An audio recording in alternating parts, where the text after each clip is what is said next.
Stuff Lab. I'm Gwen. I'm Marty. And I'm Darrell Davey. And Darrell has a special treat for us today. Yes, I do. He is showing us his board game. It's in the beta stage right now. He does have games for sale. They are booked up right now. But if anyone backs out, there could be slots open if anyone's interested. Yes. What is a way to get a hold of you to find out if there are any open? Currently, I don't have a store or anything, so you can contact me at my Facebook page. All right. Yep, Darrell Davey, so Darrell, Davey, Davey.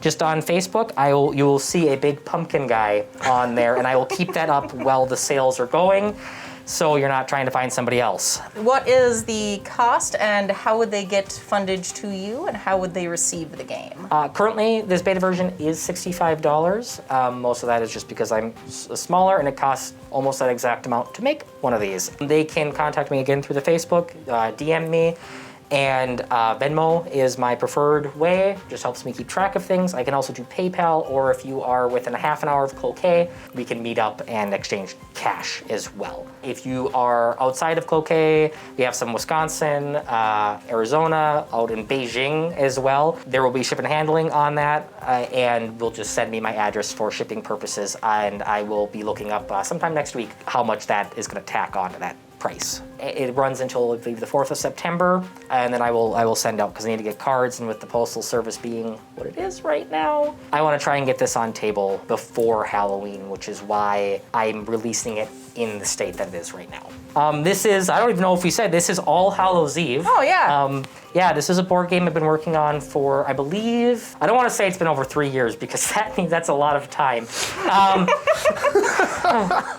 But yeah, I believe it's been about 3 years that I've been working on this on and off. The silver lining of this summer is I had some time to really pound down, get some brass tacks into it, and get it to the state that it is. For those of you wondering why it's a beta box, not the final release, and what the difference are, is currently the card art is done, but it's not colored in. Dice won't be all the same color. You'll be getting from just a stock of my stuff my wife wants me to get out of the house. As we mentioned before, D&D problems. The boxes and inserts will be handmade, just because at this point I haven't got a box design or how to get those inserts. Other than that, it is a fully functioning game. It is ready to go to market if anybody knows anybody. As of right now, it's just a labor of love out of the workshop at my house, and it's a slow and tedious process, but we are getting them out. So yeah, I just wanted to allow people to have something with this Halloween. Again, it sucks. Like there might not be trick-or-treating, there might not be big parties. It's gonna be different. So to have people around a table, close family or friends or whoever you feel safe being with, and to get some of the Halloween trick-or-treating experience, I think is important. So I wanted to allow that for some people. I have been a game board enthusiast for years and years.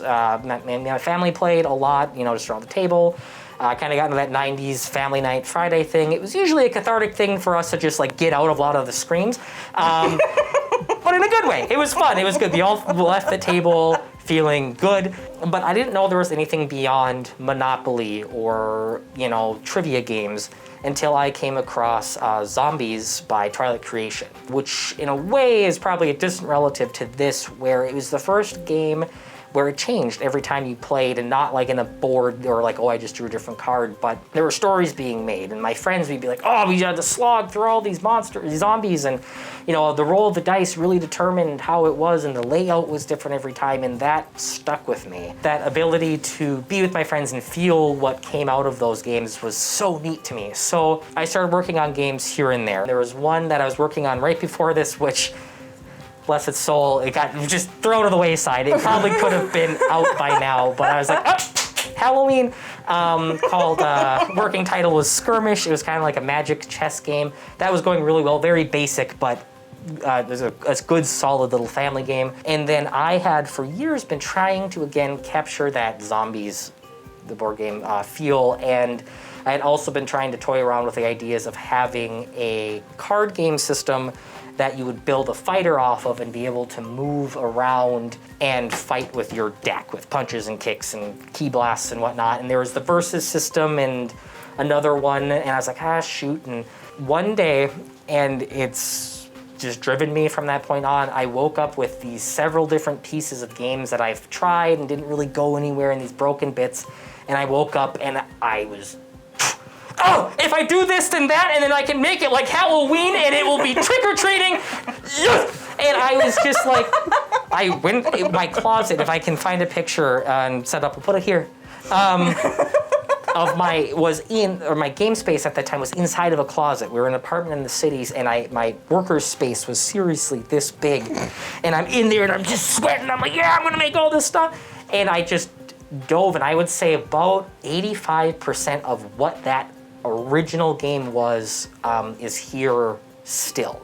So it clicked, and it was just the pieces fell together, and it was a lifesaver for me. I was in a bad space for a while, and it was a good headspace to get me into to get back into this creative mode. And through it, it's been a great experience. It takes a lot of effort and work to be a creator of anything. Yeah, I dove in thinking I'll make some rules and I'll make some boards, and me and my buddies will dork around with it, and it'll be fine. It has been a huge undertaking, and coming into the end of it, where now every small thing I change Cascades into everything else. Everything else. So I started heavily playtesting about a year and a half ago. I did a first big public event. We did one at the mall through Legacy Toys and their Golden Monkey Games department. Just want to give them a shout out for thanking me for doing that.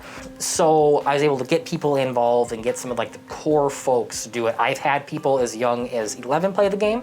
It is rated 13 plus just for complexity and some of the images. It's not overtly graphic, but it's a game about Spooky.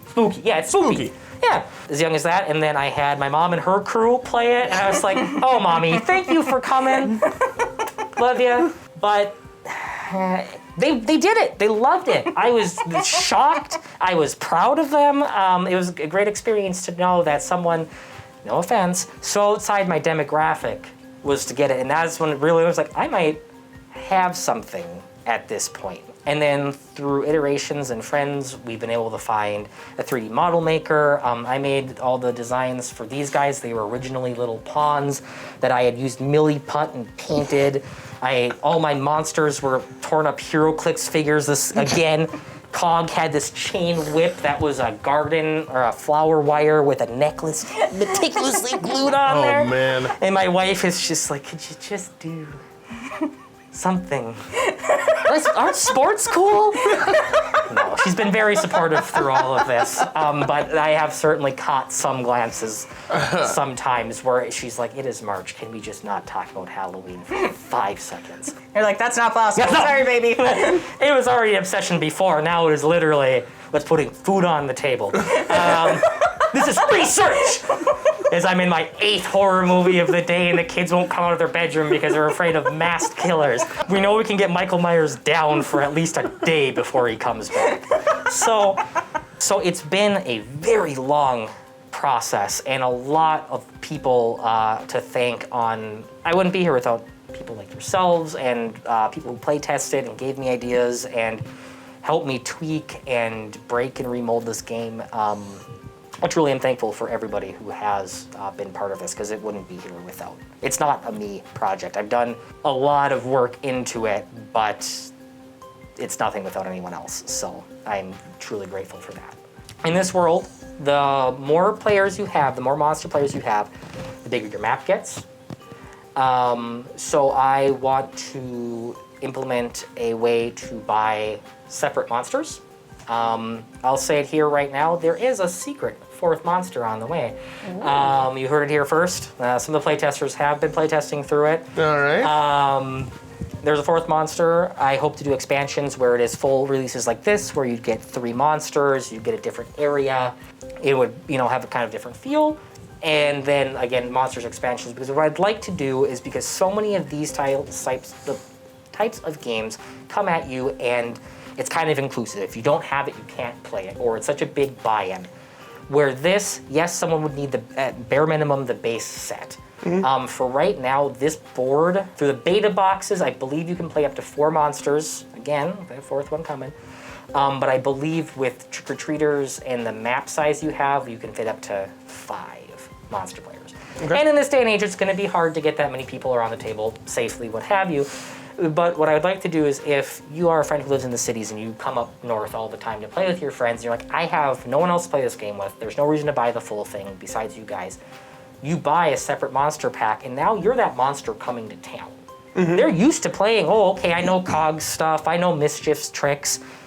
Oh, this guy's... Enter mystery player. Yeah, enter mystery player, and they're like, we don't have to deal with it. So you get to be that returning monster, and you fill your friends with dread. My favorite? Yes, because the only thing I ever want to do is scare my friends and make them feel just incredibly uncomfortable around me. Life goals. Right. So Nailed it. Nailed it. So so expansions in that way, different locale, extra monsters, and then a few themed base sets as well. So it's designed to have growth. It is. It's absolutely designed to have growth. I have put that cart so far ahead of the horses I can't even see it. It's in the next town. And villagers are wondering why there's a cart here. But it's there. And it's filled with all of the stuff I want to put into this game. So as of right now, yes, I'm hoping that this catches the eye of somebody, or it at least gets me enough to the space where I can tidy up the aesthetic, bells and whistles, to get this shelf ready, and then start working on future implementation of this. Whether that's splatter tokens, which would be a fun little side thing, more trick-or-treaters to vary up the games, more monsters, and again, different locations which may have a different play style, but they all are built into being able to attach to the main system, so you can attach it, and it will grow, so it'll be like a town. That's where we're going, and I've basically got part 2 in the bag already. I just have to start getting cards and stuff made up. So that's how far out I am in that regard. But it's incredibly exciting to actually have a physical object that I can sell to people, and like the fact that I'm not like, okay, I'm handing this to you, but I need it back by like next Tuesday, okay, bro? Don't screw me on this. These are the only pieces I have.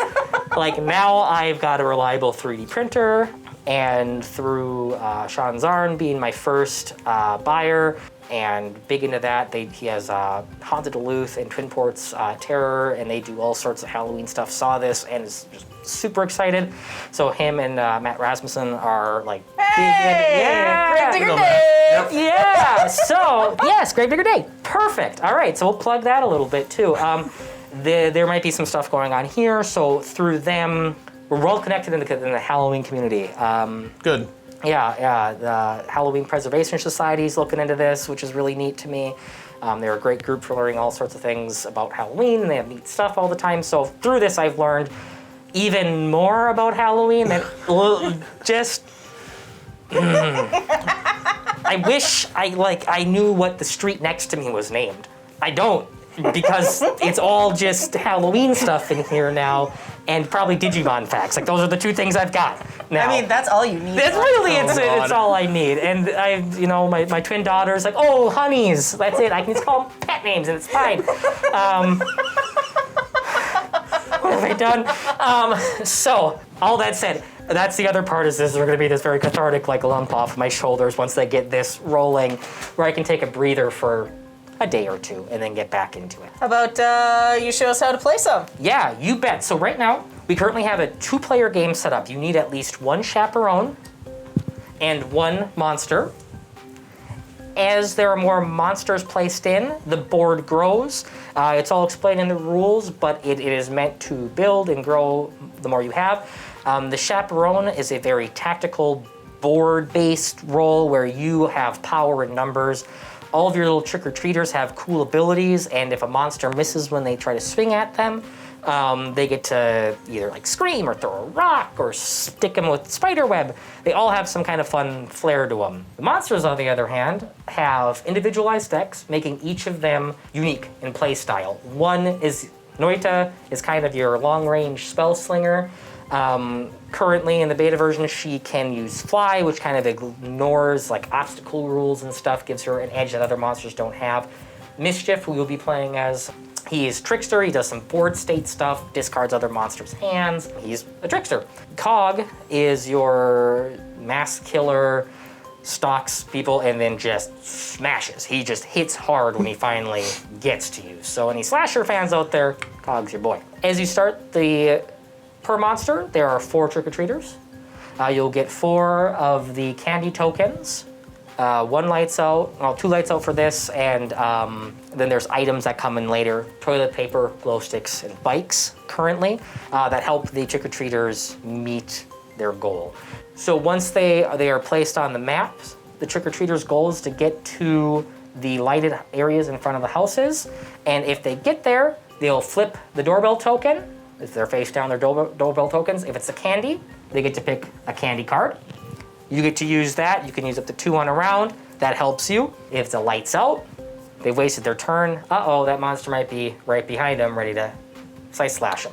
Yeah. Yeah, so that's your role, is to slowly get them around. They move 2 spaces on the road. If they start in the grass, they move 1 space. It's a little bit harder to get over fences and whatnot. You, on the other hand, again, you have your character card in front of you. It tells you your health and your speed, how fast a monster moves, that sort of thing, and your deck determines what you do. Again, with more expansions, kind of like how Magic has different feels for different players. I want this game to be able to, like, I don't really care for this one. I get to play with this one, and you really get to learn how to pilot these guys. So there's kind of, I'm making ones for everybody's taste of play. Yeah. Once the trick-or-treaters have taken their turn, the chaperone bookends each round. You try to get towards the houses. Then once you've made your moves, it goes to the monsters. They go in order. They move up. They try to attack the trick-or-treaters. Sentient candy beings, not children. Come on now. And if you get them, you take them off. You'll flip one of your cards over for the bee. You are 1 step closer to winning. You have 1 less trick-or-treater to get candy. And if you haven't gotten any off the board, zoink, Scoobs, you're in trouble. Oh, no. So on and so forth. So if you get all the candy pieces off of the board before you lose your last trick-or-treater, you win the game. If you wipe out all the trick-or-treaters before the last candy piece is taken, you win the game. If there are more monsters at play, then the monster with the most trick-or-treaters wins, which is kind of a fun mechanic because there's a little built-in rule where monsters can also fight each other, and although it's not the main point of the game, there's some strategy to maybe offing one of your fellow monsters to get some of their sweet trick-or-treaters. And helps you maybe get the heat off of a kid for a while, trick-or-treater. Pardon me. It's not about children. There is also a panic scale, which is for this demo we're not going to do, but the less trick-or-treaters you have, the wiser the ones that are surviving get. They get a couple extra tricks up their sleeve that you get to choose from. And then when it's your last one, they get to choose 2 off of the lists, and it's like the survivor role in any horror movie. So it gives you a bit of an edge towards the end too, as these monsters are coming to get you. Oh, no. Yeah. All right, what do I do? So, you have started. We have set the board up using our token placer. At the beginning of the game, they have to be 3 squares away from any porch. This tool helps you place them. As you saw, setup is kind of the only stinky part about this game. After that, after a round or 2, it is pretty straightforward. So, any of your trick-or-treaters who are on a road square, starting there, you can move them too. They cannot move diagonally unless your card says so. I don't believe any of yours can. And if they start on a grass square, they can only move 1. So I'll let you move your trick-or-treaters here as we go. And while you are moving those, she has the alien, the imp, the bee, and one of the 4 diagonal, heroes. They cannot move diagonally. Okay. Nope. There are some trick-or-treaters that say that. So like in other games, card rule always trumps rulebooks. Yes. I have moved my trick-or-treaters. You have moved your trick-or-treaters. So now your turn is temporarily paused. You get to sweat because you know there's a monster right here. Yeah. Yeah. You get to move. So you'll have a hand of 3. Okay. You can choose to use some of your cards right away Okay. if they're ranged, or it's a power or something you want to use. You can move a little bit, then attack. Any of it, it's a movement pool and it's a card pool. So whenever you find them necessary, you can use up to all 3 of your cards on a single turn. If you do, you just draw 3 new cards at the end of your turn after you've passed. And there are some rules that we won't go into now where you can discard 2 cards to make an attack if you have not. Okay. Can I attack diagonally? You may attack diagonally, Okay. yes. And do I have to use my entire movement? You do not have to use your entire movement. With the monsters too, You cannot purposely end your turn on a street. They have too many street lights. Monsters work in the dark, right? So you don't want to have them in there, but you can always cross a road. Okay. So yes, you do not need to use your full movement. Oh, All right. Poisoned candy. All right. Oh. So with that, you get 1d4 plus X, where X is the amount of candy pieces the chaperone has collected. So currently, she None. hasn't had any candy pieces. Okay. When these are face down, they're referred to as doorbell tokens. Okay. Only when you flip it up and it shows a piece of candy, is it a candy. Okay. Then she'll get to draw a candy card. Okay. Yep. So right now it's a D4, and you are going against the B, who is a 4. Oh boy. All right. Yeah. 2. 2. So you get a monster miss. What Okay. happens when the monster misses on your card? I can move my token 1 square in any direction. So we're gonna try and make our way over to this house. Yes. I'm going to take a brief pause and say, this B. Everybody loves to hate this B. And I don't know, I know we talked about this briefly, what it is. If he's just so cute, he's just a big chubby little thing, he's cute, and they want to murder it. Or if it is just like, I want to chase a fat kid down, it's rude, it's mean. I'm not the one doing it, but for some reason, I have seen game after game where people go out of their way. To just wreck this Just, bee. yes! To just squish him. Sam Miner, one of my friends, is beholden to the first Bumblebee that I have made. He's in love with this thing. It's a cell phone background currently. Yeah, if they were actually, because they're sentient candy beings, again, I'm going to say that. You know that actually kid, he was the redheaded one. He had a show where he like reviewed games or stuff that came out. He's got freckles. Some people will know Ellen found him or whatever. He's just this little snot, and that's who I see inside of it. And I can't help but think of him huffing across as monsters are chasing him down. And it just, yes. So you I have draw another card? got that. Nope. At the end Not of your yet. turn. So Okay. you can use what's left in here. If you'd like, I can explain the rules. So if you don't have another attack, but you'd like to use one, I You do can- have another attack. you can use it if you want. I'm taking out that bee. Oh no! You've already got a taste for it. Now All right. you're hooked. That little. So, All right. D6. Now, if you miss again, and I'm not going to put any pressure on you, the math is with you on this one. It's hope 50-50 so. shot. If you miss, he's going to end up right in front of that house. You did that. That's on you. That's a 1. Wah wah. So, unfortunately, the bee Move gets to my move. little bee again. Another Mischief one. and I are not to get along today. I see that. You All may right. want to find another one at some I've been point. looking at Cog. Yes, Yeah. yes. Usually, Mischief's kind of my flagship favorite, so Yeah. I forcefully put him out there. I should have let you pick. That was on me. Oh, it's okay. I can make it work. I'm going to win. Oh, you're going to. Yes, and that is one thing I will say. I wanted this game to have some bit of where this game does have a lot of strategy, where you place your tokens in the beginning if you read more into the rules, trick-or-treater monster placement, how and when you use your cards. There's a lot of that in there, but I wanted some randomness in it because I'm sick to death of games where somebody gets it, finds the math to it, and breaks the game. It makes it boring. This game, And it makes it terrible to play with. It makes it these terrible to Yeah, play with that yeah. person. It's hyper frustrating to play with somebody who goes, I've already won the game before you sat down. A blue-white magic player. You know who you are. You know who you are. You know exactly who I'm talking to. Kyle Mexplatz. I'm gonna shout everyone's name tonight. So with this, there is a bit. So a new player stands a chance. Yes, you may have the edge if you play this 100 times. Yes, you may have that strategy, but the luck may be in your favor for you to still, when it gives that new player an edge, and it makes that old vet of the game still a little bit excited because they don't know If they're gonna if they're gonna pull it off. Yeah. And some people might not like that about a game, but I find high value in that.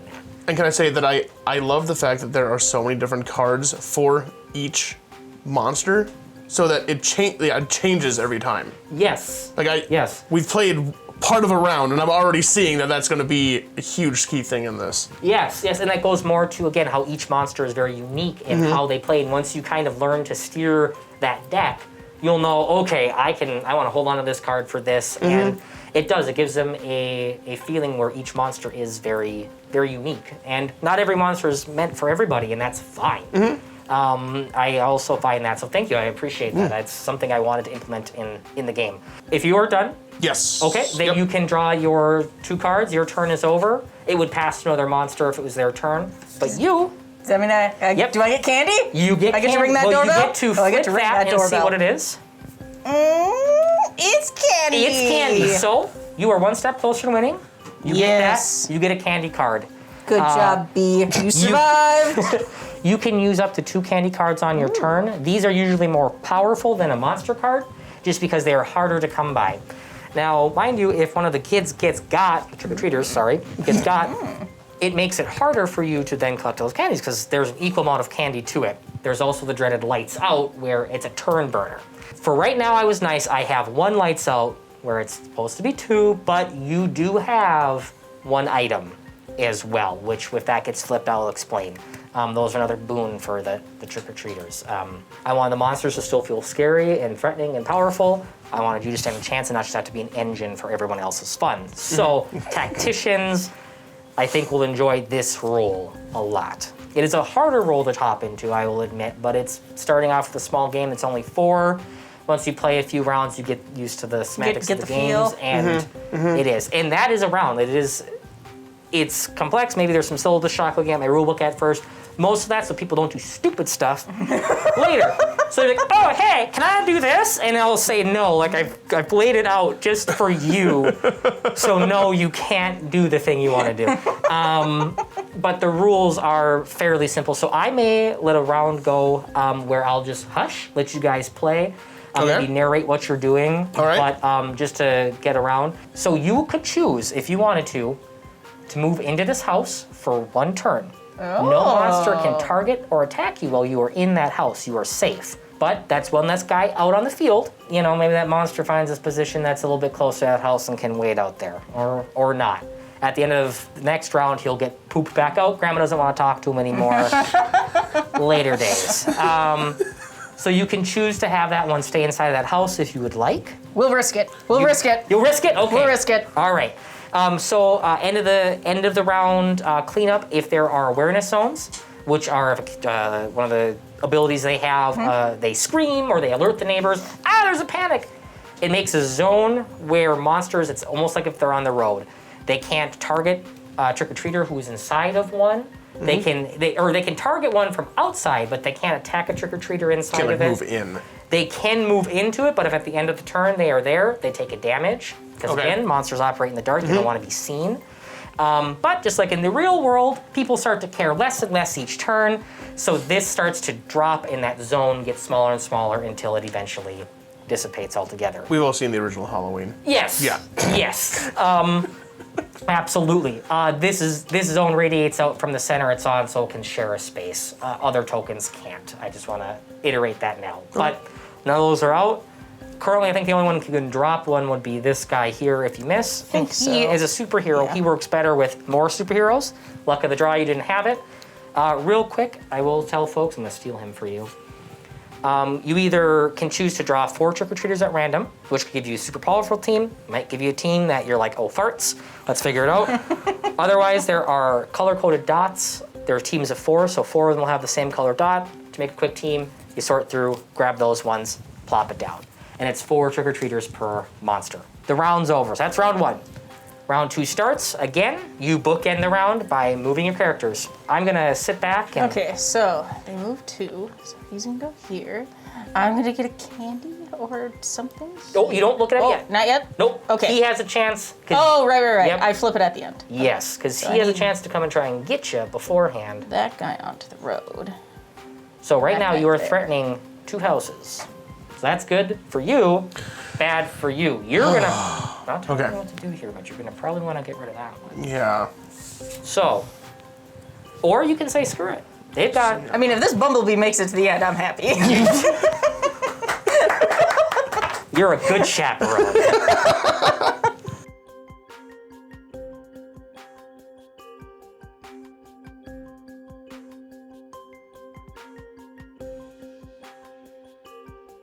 This Halloween might be a bummer, and I want to give 20 people and whoever else that they play with a chance to Not be bummed. Not be Not be bummed. bummed. Yeah, in a year that's been nothing but tricks, I wanted a little treat. So Yeah. Carve your pumpkins, watch Halloween, play All Hallows Eve.